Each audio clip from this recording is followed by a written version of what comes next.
আসসালামু আলাইকুম। আশা করি সবাই ভালো আছেন, আমিও ভালো আছি। তো আজকে আপনাদের সঙ্গে শেয়ার করব একটা মরিচের জমি।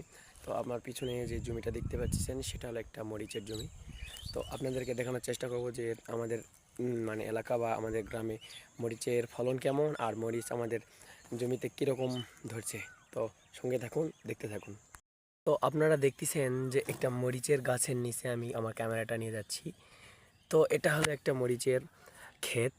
এখানে কি বলবো, আমি নিজেও ভাষা খুঁজে পাচ্ছি না যে একটা গাছে এত পরিমাণ মরিচ ধরতে পারে, আমি ধারণা করতে পারতেছি না। দেখুন, শুধু মরিচ আর মরিচ। আপনাদের কি বলবো, একটা জমিতে আপনি যদি 5 কাঠা থেকে 10 কাঠা একটা জমি লাগান, তো 10 কাঠা জমি লাগায় 2 দিন আপনাকে মরিচ তুলতে হবে। আর 5 কাঠা জমিতে যদি লাগান সপ্তাহে একদিন তুললে এনাফ।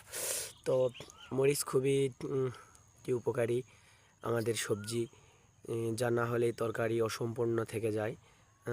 এই মরিচ সময় ভেদে 100 থেকে 200 টাকা কেজিও আমাদেরকে কিনে খেতে হয়। এই যে দেখুন কি বড় বড় মরিচ। এই যে অলরেডি এই মরিচগুলো তোলার জন্য পরিপক্ক হয়ে গেছে। এই যে সাইডে দেখুন শুধু মরিচ আর মরিচ। এই যে দেখুন পুরো মরিচ ক্ষেতটা আপনাদেরকে দেখায়। এই যে দেখুন।